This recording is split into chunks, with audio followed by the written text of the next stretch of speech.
नमस्कार दोस्तों, आज की इस वीडियो में हम बात करने वाले हैं बीटीएससी जेई यानी जूनियर इंजीनियर भर्ती के बारे में। अगर आप डिप्लोमा इंजीनियर हैं और बिहार में अस्थायी सरकारी जेई नौकरी का सपना देख रहे हैं तो यह वीडियो आपके लिए सबसे ज़रूरी होने वाला है। आज इस वीडियो में हम बीटीएससी जेई से जुड़ी हर छोटी बड़ी जानकारी जानेंगे। जैसे में बीटीएससी जेई क्या है, जेई की पोस्ट कहाँ कहाँ होती है, क्वालिफिकेशन और एज लिमिट जानेंगे, एग्ज़ाम पैटर्न कैसा होता है, सिलेक्शन का प्रोसेस क्या है, job profile, salary, allowance, promotion, career growth और सबसे अंत में प्रिपरेशन स्ट्रेटजी के बारे में। तो वीडियो को अंत तक जरूर देखिएगा। तो सबसे पहले बात करते हैं बीटीएससी जेई क्या है। बीटीएससी जेई भर्ती का आयोजन बिहार टेक्निकल सर्विस कमीशन द्वारा किया जाता है। बीटीएससी एक ऐसा आयोग है जो बिहार सरकार के टेक्निकल और इंजीनियरिंग डिपार्टमेंट्स में नियुक्ति करता है।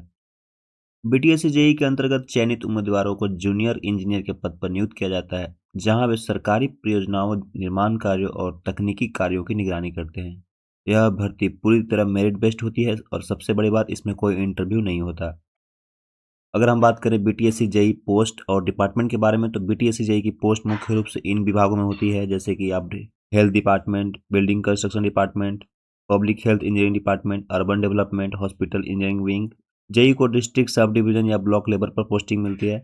BTSC JE branch wise post अगर देखा जाए तो जेई किसमें सिविल की है, जेई मैकेनिकल है, जेई इलेक्ट्रिकल है, लेकिन मुख्य रूप से अधिकतर पोस्ट आपको मिलेंगे सिविल में ही।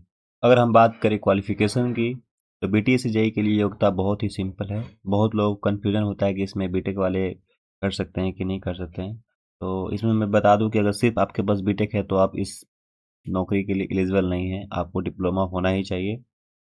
उम्मीदवारों के लिए डिप्लोमा इन इंजीनियरिंग होना चाहिए, डिप्लोमा किसी मान्यता प्राप्त इंस्टीट्यूट से होना चाहिए, ब्रांच वही होना चाहिए जेई पोस्ट के लिए अप्लाई कर रहे हैं। इसमें एज लिमिट की बात करें तो मिनिमम एज की बात करें तो इसमें है आपको 18 साल से 21 साल, और मैक्सिमम एज है आपके जनरल के लिए 37 साल, ओबीसी के लिए 40 साल, एससी एसटी के लिए 42 साल। बीटीएससी जेई एग्जाम पैटर्न की बात करें तो अब एग्जाम मोड होता है कंप्यूटर बेस्ड, टोटल क्वेश्चन 100 होता है, टोटल मार्क्स 100 अंक का होता है, टाइम ड्यूरेशन 2 घंटे का होता है, जिसमें से टेक्निकल क्वेश्चन 80 से 85 होते हैं और जनरल नॉलेज 15 से 20 होते हैं।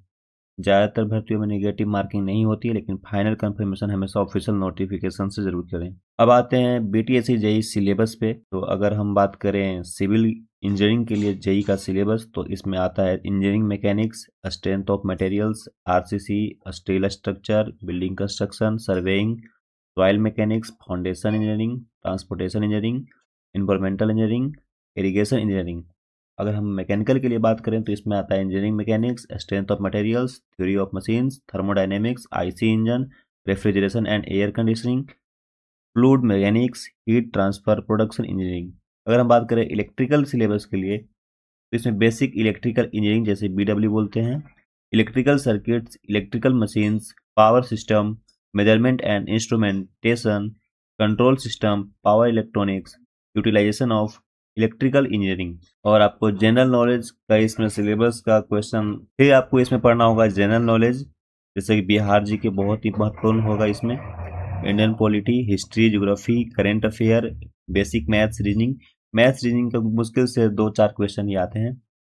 और अगर मैं आपको बताऊं यहाँ सिलेक्शन का प्रोसेस क्या है, तो जेई की जो सिलेक्शन की प्रोसेस बहुत ही साफ और सरल होती है। रिटन एग्जाम होता है, उसके बाद मेरिट लिस्ट बनता है, उसके बाद डॉक्यूमेंट वेरिफिकेशन होता है। इसमें कोई इंटरव्यू नहीं होता है, फाइनल सिलेक्शन एग्जाम मार्क्स के आधार पर होता है, इसलिए जो पढ़ेगा वही सिलेक्ट होगा।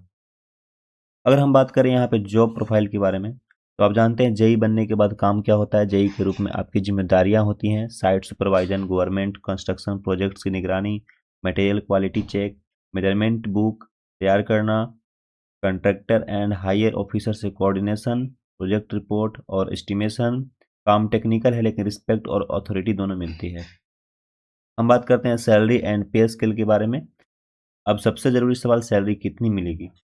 बीटीसी जेई सैलरी पे लेवल 7 होता है। हैंड सैलरी 35,000 से 55,000 प्रति माह अप्रोक्स, और इसमें आपको allowance, DA, HRA, medical allowance, travel allowance, annual package लगभग 6 से 7 लाख रुपए तक हो जाता है, यानी कि आपको 60 से 70,000 तक मंथली मिलेगा। अगर हम इसमें प्रमोशन एंड कैरियर ग्रोथ के बारे में बात करें, तो बीटीएससी जेई में कैरियर ग्रोथ काफ़ी अच्छा है। Junior engineering, senior junior engineering, sorry अगर हम बात करें प्रमोशन एंड कैरियर ग्रोथ के बारे में, तो बीटीएससी जेईई में कैरियर ग्रोथ काफ़ी अच्छा है। Junior engineer, senior junior engineer, अगर हम बात करें प्रमोशन एंड कैरियर ग्रोथ के बारे में, तो बीटीएससी जेईई में कैरियर ग्रोथ काफ़ी अच्छा है। इसमें JEE, senior JEE, assistant JEE, executive engineer, experience के साथ सैलरी, पावर, रिस्पेक्ट तीनों बढ़ते हैं। बीटीएस जेईई प्रिपरेशन स्ट्रेटजी सबसे इंपॉर्टेंट। अब बात करते हैं तैयारी कैसे करें। सबसे पहले अपने टेक्निकल सब्जेक्ट को स्ट्रॉन्ग करें। डिप्लोमा लेवल नोट्स पढ़ें, फार्मूला सेट्स बनाकर रोज रिवीजन करें, प्रीवियस ईयर क्वेश्चन प्रैक्टिस करें, बिहार जीके और करंट अफेयर्स डेली पढ़ें, मॉक टेस्ट जरूर दें। याद रखें बीटीएससी जेईई में सिलेक्शन का 80% टेक्निकल सब्जेक्ट पर निर्भर करता है। अगर आप डिप्लोमा इंजीनियर हैं, बिहार गवर्नमेंट जेईई बनना चाहते हैं, बिना इंटरव्यू सिलेक्शन चाहते हैं, स्टेबल, रिस्पेक्टेबल और सिक्योर जॉब चाहते हैं, तो बीटीएससी जेईई आपके लिए बेस्ट अपॉर्चुनिटी है। अगर वीडियो अच्छा लगा तो चैनल को सब्सक्राइब करें, वीडियो को लाइक करें और कमेंट करें। धन्यवाद।